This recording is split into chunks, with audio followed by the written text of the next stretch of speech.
Olá, tudo bem com vocês? Espero que sim. Sejam bem-vindos a mais uma aula de Física. Eu sou a professora Juliana Pinto. O tema da aula de hoje é movimento circular uniforme.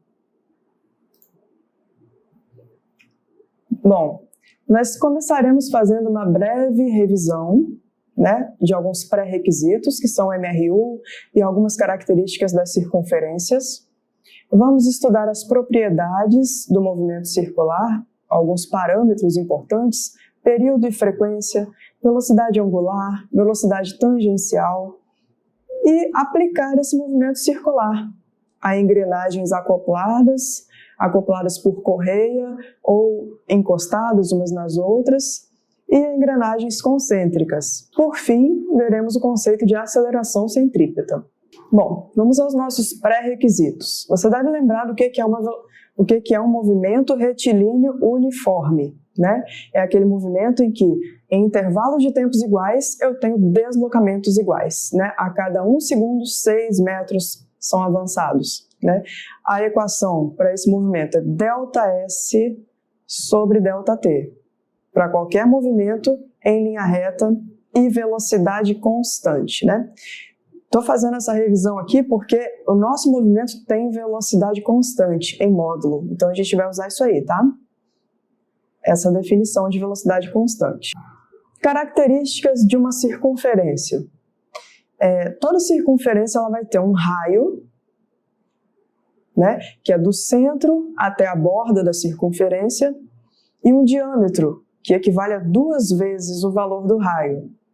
Além disso, um arco de circunferência, ele vai ser sempre calculado pelo respectivo ângulo vezes o raio, Comprimento do arco de circunferência, então vai ser o ângulo vezes o raio. Se eu quiser a circunferência completa, qual é o comprimento desse arco completo?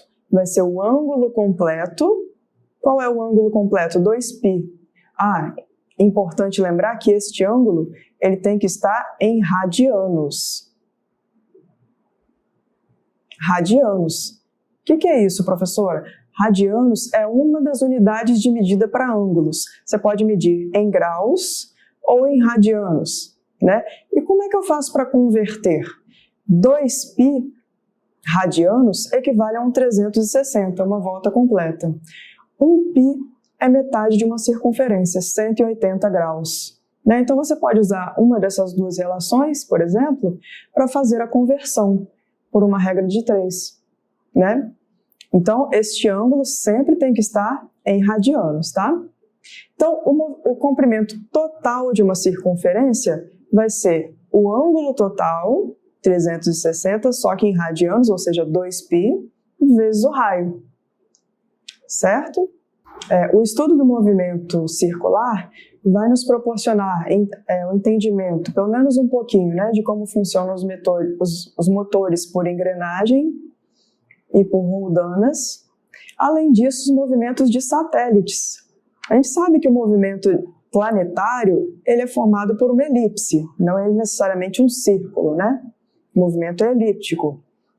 Só que muita coisa pode ser simplificada com uma boa aproximação, se você colocar como se fosse um movimento circular e calcular o período de um satélite por meio do raio médio dessa elipse.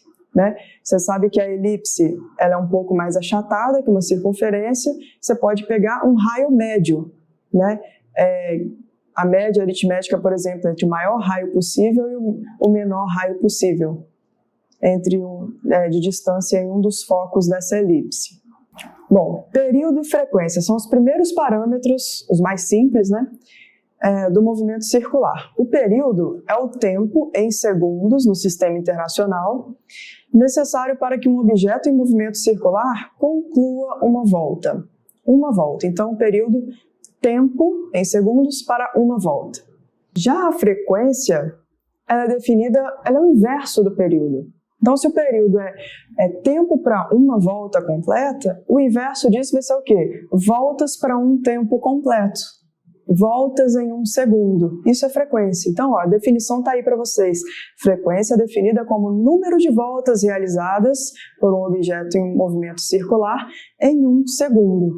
Então, está aí a relação entre os dois. Um é o inverso do outro. Período, tempo para uma volta. Frequência, voltas para um tempo. Ok?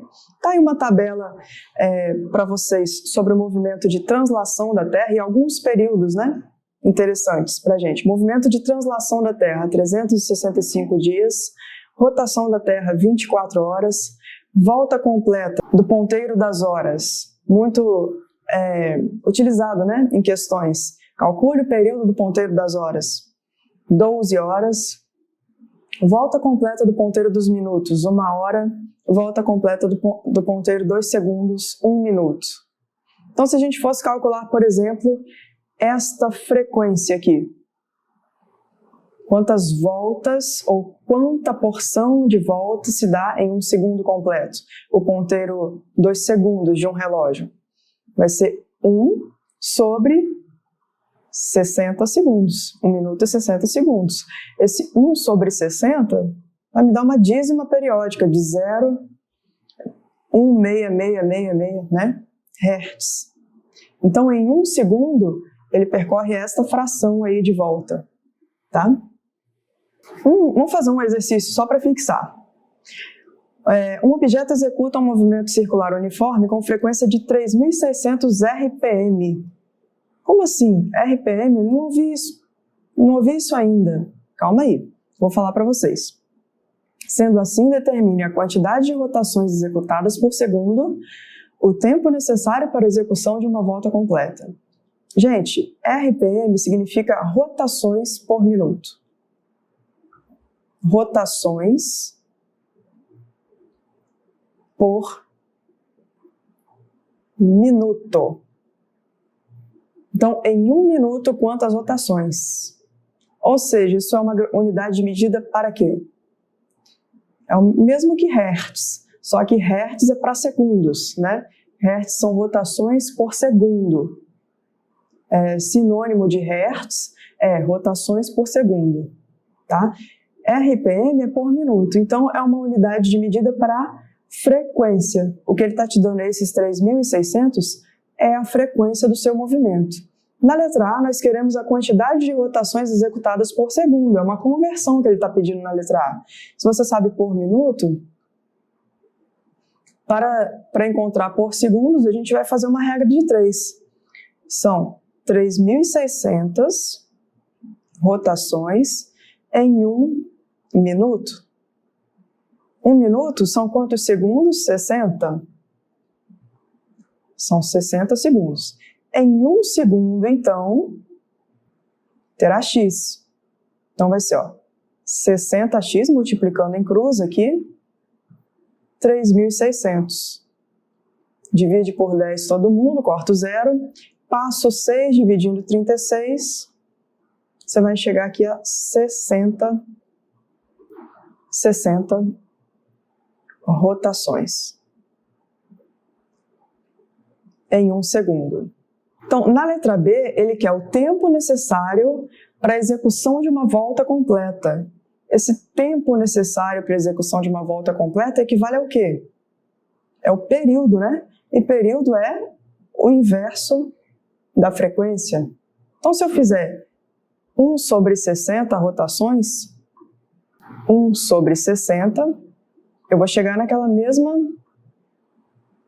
fração que eu tinha chegado ali no cálculo que eu fiz no slide anterior. 0,01666666 segundos para uma volta completa. Aqui, são rotações por segundo, tá? Ou Hertz, tá? São sinônimos. Velocidade angular, mais um parâmetro importante do movimento circular. Se em um intervalo de tempo ΔT, um móvel se desloca ao longo de A para B, desse arco AB, varrendo o ângulo Δθ, dizemos que a velocidade angular equivale a Δθ sobre ΔT. A velocidade do ângulo é delta do ângulo sobre delta tempo. E está aqui a relação.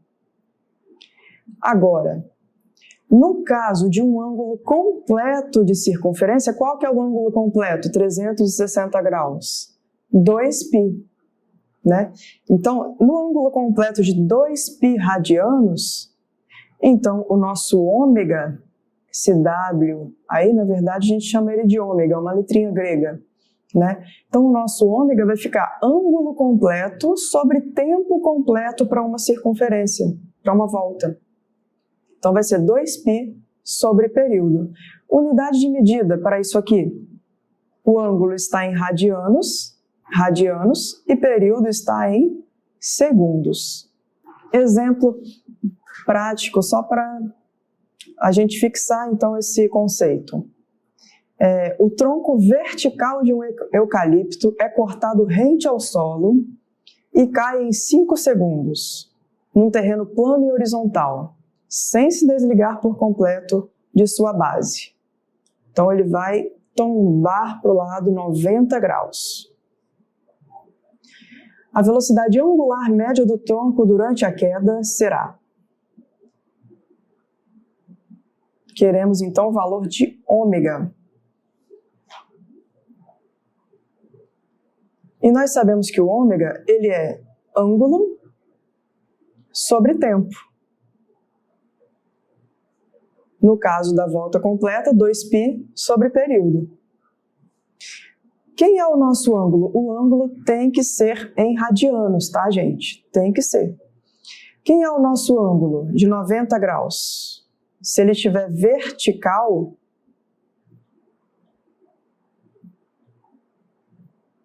é um ângulo de 90 graus. Só que 90 graus são quantos radianos? Vamos ter que fazer uma transformação. Vamos fazer aqui rapidinho, então.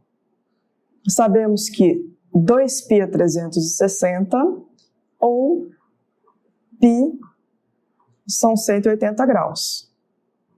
90 graus, então vai ser quanto? Você pode multiplicar em cruz ou só pensar o seguinte, 90 não é metade de 180? Então, 90 graus vai ser π sobre 2 radianos. Então, transformamos para radianos. Próximo passo, ômega vai ser π sobre 2 sobre o tempo de 5 segundos de queda. Como é que eu resolvo isso aqui? Fração de outra fração. Vai ser, repete a primeira fração, multiplica pelo inverso da segunda fração. O inverso de 5 sobre 1 é 1 sobre 5. Então, isso aqui vai ficar ômega igual a π sobre 10. Π sobre 10. Π, se ele não disser nada, quanto que vale o π? 3,14. 3,14 sobre 10, 0,314 radianos por segundo. Mais uma velocidade. Então, anteriormente a gente calculou a velocidade com a qual ela varre um certo ângulo. Agora é a velocidade chamada de tangencial, escalar ou linear. Pode ser vista aí nos enunciados das questões com esses 3 nomes. Então, são essas setas em vermelho aqui na circunferência, por isso recebe esse nome de tangencial. Lembra o que é uma tangente? Que pega em um único ponto na sua curva? Então, sempre passando tangente à sua trajetória. As setas em vermelho representam a velocidade escalar ou tangencial em cada ponto da trajetória. E ela é calculada como? Ela é uma velocidade com módulo constante, então ela vai ser ΔS sobre ΔT. Quem é o ΔS aqui percorrido? É o arco da circunferência completa, que eu falei no primeiro slide dessa aula. O arco da circunferência aqui, ó, 2π, ângulo vezes R. Ângulo completo, 2π, vezes o raio. Então isso aqui, ó, arco, é o arco total. E quem é o tempo total? É o período, né? Então, 2πr sobre período. O período não é o inverso da frequência? Se o período está embaixo, a frequência vai estar em cima na equação. Por isso eu tenho essas duas relações, ó. Ou eu faço em termos do período embaixo, ou eu faço em termos da frequência, depende do que o problema te der. Depende dos dados do problema, tá bom? Ó, note que esta velocidade ela possui módulo constante, mas varia sua direção e sentido. Olha só que interessante, hein? O módulo dela, por exemplo, se aqui em cima foi 10 metros por segundo, como é ΔS, arco é dado em metros e período em segundos, vai ser metros por segundo mesmo.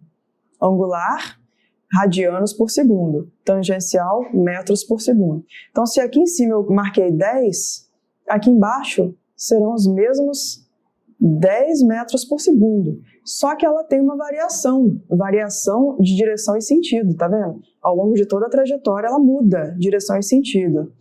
Como a velocidade nós estudamos que é uma grandeza vetorial, se qualquer parte desse vetor está mudando, então ela está mudando. Então é um movimento uniforme, com velocidade constante em módulo, mas ela varia ponto a ponto na trajetória, direção e sentido.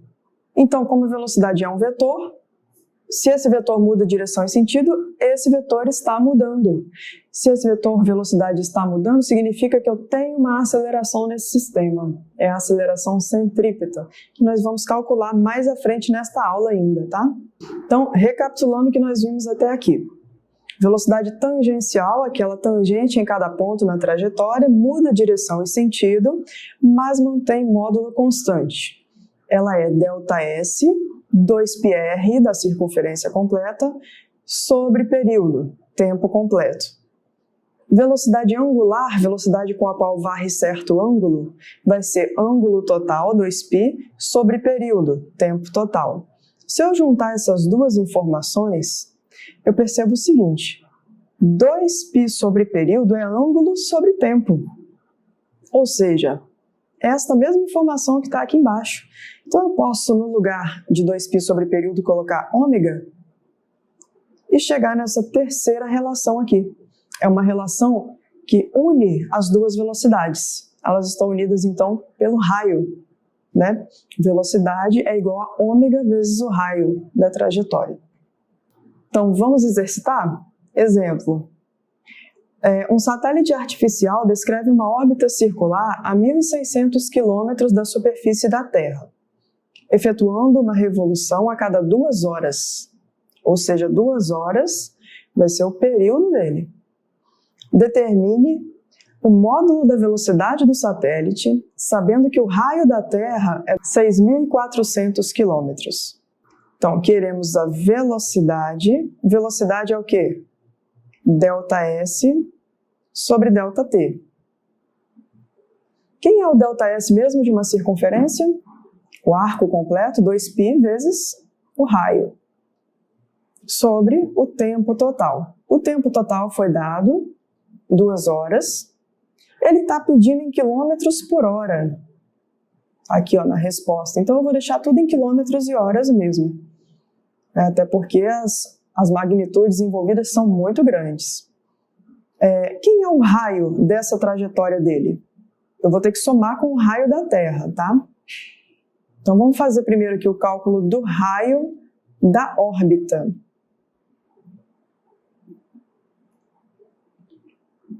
Tem o raio da Terra e o raio da órbita do satélite, né? O raio da órbita vai ser 1.600 mais 6.400. 6.400 mais 1.600 dá 5,7, dá 8. Então, são 8.000 quilômetros. Então, portanto, a velocidade vai ser 2π, 8.000 sobre 2 horas. Posso cortar o 2, simplificar, né? 3,14 é o π, se não mencionar nada no problema. Então, vai ser 3,14 vezes 8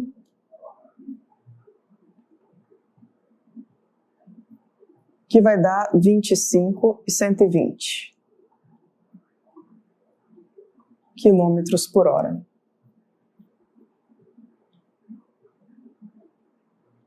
25.120 quilômetros por hora. Então, sistemas de engrenagens. O que são esses sistemas? As engrenagens, elas podem ser acopladas por uma correia, como você está vendo aqui nessa figura que eu chamei de 1, ou elas podem estar encostadas umas nas outras. Esses dois movimentos, eles vão ter algo em comum. Essas duas formas aí vão ter algo em comum, que é a velocidade tangencial, que permanece constante. A velocidade ponto a ponto aqui, ó, em cada ponto nesta correia, ela tem a mesma velocidade, certo? Porque ela está girando ali com uma certa velocidade. Significa que a velocidade tangencial aqui, ó, vai ser igual à velocidade tangencial lá na outra polia. Então, o que une esses dois movimentos vai ser a velocidade tangencial. A mesma coisa vai acontecer se elas estiverem encostadas uma na outra, tá? Com a diferença de que o ômega, o ângulo de giro, vai ser um oposto ao outro. Aqui as duas giram no mesmo sentido. E aqui elas giram em sentidos opostos, tá? Então, na opção número 2, elas giram em sentidos opostos, mas têm a mesma velocidade tangencial também. Já as engrenagens concêntricas, por exemplo, a coroa, a catraca, né, do pneu de uma bicicleta e a roda da bicicleta, são concêntricas, têm o mesmo centro. Você tem uma engrenagem aqui dentro, que o centro coincide com a engrenagem maior, né? A roda gigante maior. Então, à medida que a roda grande gira 53 graus, a pequena também roda 53 graus. Então, se elas estão girando o mesmo ângulo ao mesmo tempo, significa que as velocidades angulares são iguais. No outro caso, será que as velocidades dos ângulos são iguais também? Não são, ó. Perceba que, devido ao fato dessa figura B ter um raio menor, ela vai precisar dar mais voltas, né, para acompanhar um certo trecho ΔS sobre ΔT. Enquanto a figura que tem raio maior vai precisar dar menos voltas, né? Então, sempre a que tem o raio menor vai girar mais vezes, proporcionalmente ao raio que ela tiver. Como assim proporcionalmente? Ó, suponha que aqui eu tenha um raio 3R e aqui um raio R simplesmente. E eu quero saber qual é a relação entre as frequências de giro entre essas duas polias. A relação vai ser de 3. 3 vezes. Quem vai girar 3 vezes mais? A pequena, que ela tem que dar conta do que a grande faz em muito menos. Entende? Então, a pequena vai girar 3 vezes mais em relação à grande. Então, a frequência, o ômega também, né? Porque tem a mesma relação com a frequência. Então, vai ser 3 ômega. Então, aqui vão ser 3 ômegas em relação a 1 ômega para a polia A, para a polia maior. Então, vamos exercitar isso? Os sistemas de engrenagens. Ó, na figura abaixo, está representado um carretel composto de 2 discos de papelão separados por 0,40 metros, ligados rigidamente a um eixo que gira com frequência de 100 Hz. Uma bala dispara paralelamente ao eixo do carretel, perfura os 2 discos e, devido ao movimento do carretel, essas perfurações estão defasadas de 30 graus. Como assim? Olha o que ele falou. Se eu colocar de frente os 2 carretéis, tentar fazer um círculo aqui. Você vai ver este furo do primeiro, o furo do carretel 1 e o furo do carretel 2 defasados de 30 graus. É isso que ele está dizendo aí. A partir destes dados, determine o módulo da velocidade média máxima do projétil ao atravessar os discos. Então, nós queremos a velocidade de um projétil que vai percorrer uma distância de 40 centímetros. A distância, ok, 0,40. Mas e o tempo? O tempo eu vou ter que pedir ajuda ao movimento circular. Essas duas polias acopladas estão girando com uma certa frequência de 100 Hz. Então é daí que eu vou puxar o meu tempo. Vamos fazer isso então?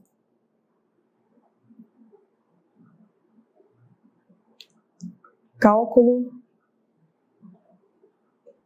do ΔT a partir do movimento circular dessa polia. Então, eu sei que velocidade do movimento circular, velocidade tangencial vai ser útil para mim nesse momento? Pensa um pouquinho, velocidade tangente a essa trajetória vai ser útil para mim?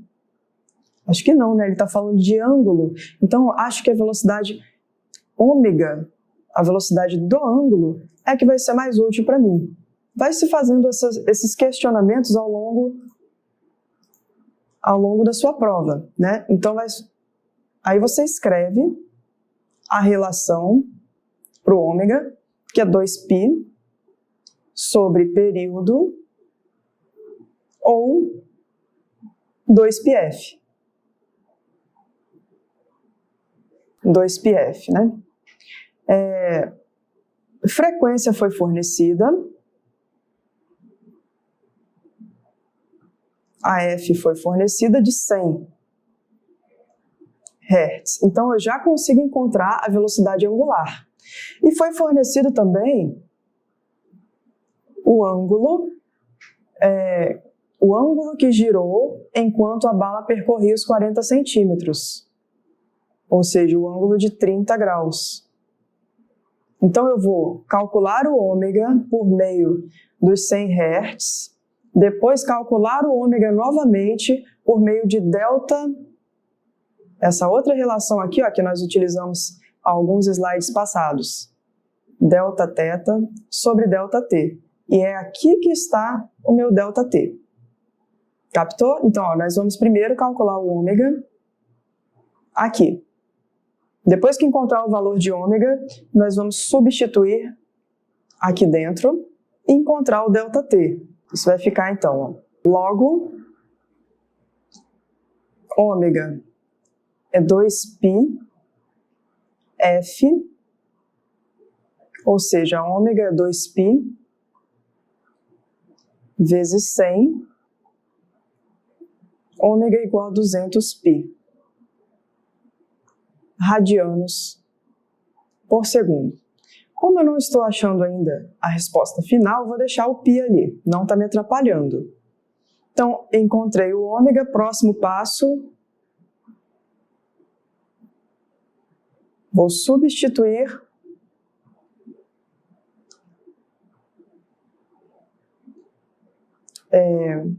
nisso aqui, né? Delta θ sobre delta t, para encontrar o delta t. Quem é o delta θ? 30 graus, foi o que girou enquanto a bala passava. Eu vou lá para cima agora, hein? Se o nosso ΔT é 30 graus, a gente sabe que tem que substituir em radianos. Então, eu vou ter que fazer uma conversão aqui, tá? Ó, Δθ, 30 graus. Sabemos que π vale 180. Então, 30 graus vai ser x. Pode fazer a regra de 3 ou perceber que 6 vezes 3 dá 18. Então, isso aqui é 6 vezes maior. Portanto, 30 graus vai ser π sobre 6, vai ser 6, 1/6 em radianos.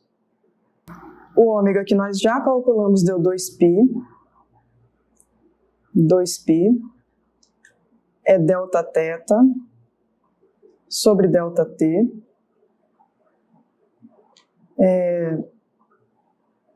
200π. 200π, né? Estou falando 2π, mas é 200π. Aí vai ficar π sobre 6, delta t. Passo delta t multiplicando e o 200π dividindo. 1 sobre 1.200. É um tempo muitíssimo pequeno. Eu vou deixar assim mesmo, em forma de fração, tá? 1 sobre 1.200. Eu vou deixar assim porque o cálculo agora da velocidade da bala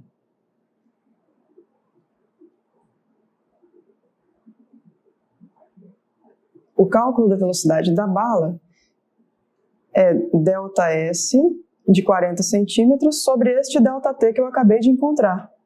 Ou seja, V é igual a 40 centímetros, 0,40, sobre 1 sobre 1.200.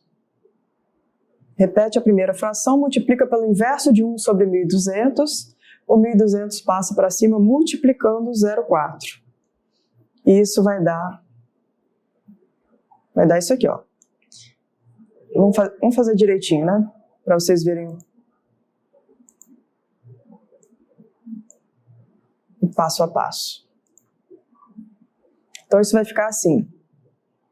0,40 sobre 1 é a primeira fração. Multiplico pelo inverso da segunda fração.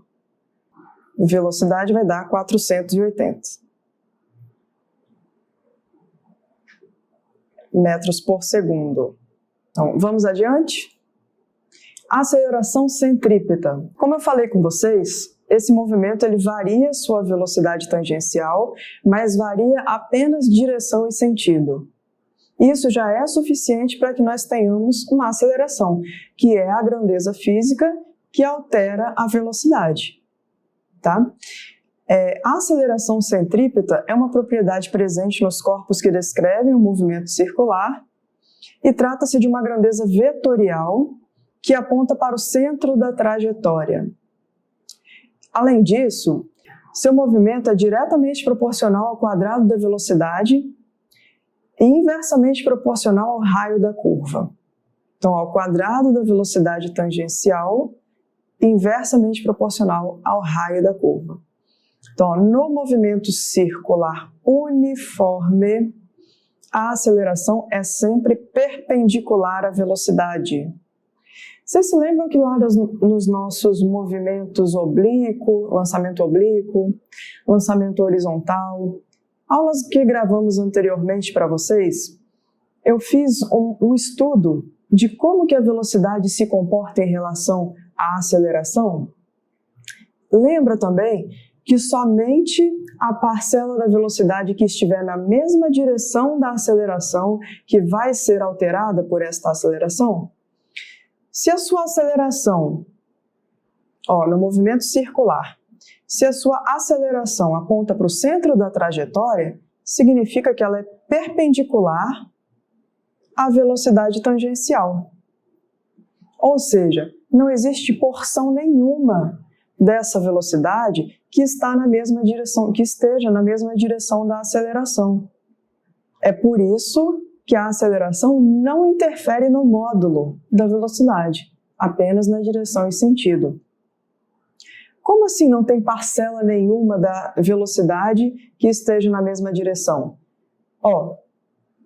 Suponha que eu tenha isso aqui de velocidade, né? E nessa inclinação, alfa, com uma certa aceleração, que era o que nós vimos lá no movimento oblíquo, no lançamento oblíquo, uma certa aceleração g, para baixo. Essa velocidade que eu desenhei inclinada aqui, por mais que ela não esteja exatamente na mesma direção, eu posso decompor ela numa parte Vy e numa parte Vx. A parte Vy vai estar na mesma direção da gravidade. Ou seja, a gravidade vai atuar apenas nessa parcela aí. Quando as duas estão perpendiculares entre si, que é o caso do movimento circular, eu não consigo decompor o vetor velocidade em alguma porção que esteja, que faça uma sombra sobre o vetor A de aceleração. Não tem, por exemplo, se o vetor velocidade estivesse aqui assim, então existiria uma parcela da velocidade sombreada sobre o vetor aceleração. Como isso não acontece, a aceleração centrípeta não interfere no módulo da velocidade desse movimento, se for um movimento com velocidade constante, tá? Exercício, para fixarmos esse conceito de aceleração centrípeta. Qual a aceleração centrípeta de um satélite de telecomunicação em órbita estacionária a 36.000 quilômetros de altitude? Suponha o raio da Terra 6.400. E agora? Esse órbita estacionária significa que ele acompanha a rotação da Terra, o movimento de rotação da Terra. Então, o movimento de rotação, a Terra está girando em torno de seu próprio eixo. Então, este satélite está acompanhando esse movimento da Terra, de rotação. Isso que significa esta palavra aqui. Então, o período do satélite são 24 horas de rotação. Só que horas, né? Como ele está pedindo aceleração centrípeta, e nós vamos encontrar uma grandeza em metros por segundo ao quadrado, horas não é uma unidade apropriada para isso. Então, como é que eu transformo isso aqui para minutos? Vezes 60. E para segundos? Vezes 60 novamente. Então, vai ser 24 vezes 3.600. Dá 86.400 segundos.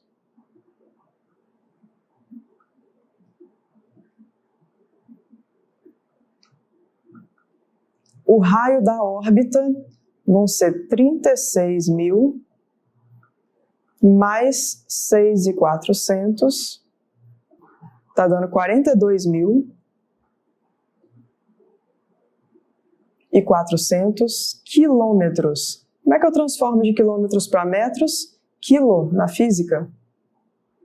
Quilo é 1.000. Então, vai ser 42.400 mil metros. Qual a equação para a aceleração centrípeta?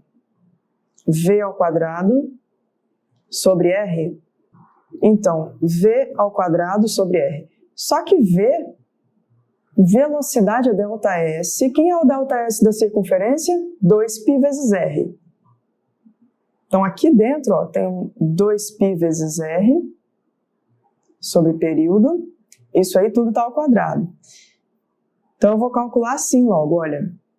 Pode ver se você concorda comigo. 2πr sobre período, tudo isso ao quadrado, 1 sobre R.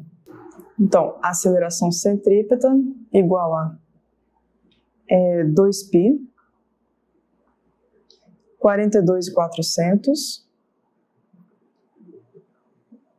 sobre o período 86.400, tudo isso ao quadrado, 1 sobre o raio, 42.400. Só que é 400.000, né? Aqui em cima também, ó, 400, está faltando 3 zeros. Então, você fazendo toda essa relação vai dar 0,224 metros por segundo ao quadrado. Então, esse é um exercício de fixação apenas, né? São valores muito grandes, né? Para você fazer, você vai precisar da ajuda da sua calculadora. Não é uma típica questão de prova do Enem, que a gente não pode usar a calculadora, né? Mas é um exercício para você fixar o conceito de aceleração centrípeta, memorizar essa relação de V ao quadrado sobre R, certinho? Bom, nós ficamos por aqui na aula de hoje, espero que vocês tenham aproveitado, e nas nossas próximas aulas a gente vai começar as leis de Newton e as suas aplicações. E eu espero ver vocês lá. Obrigada pela atenção.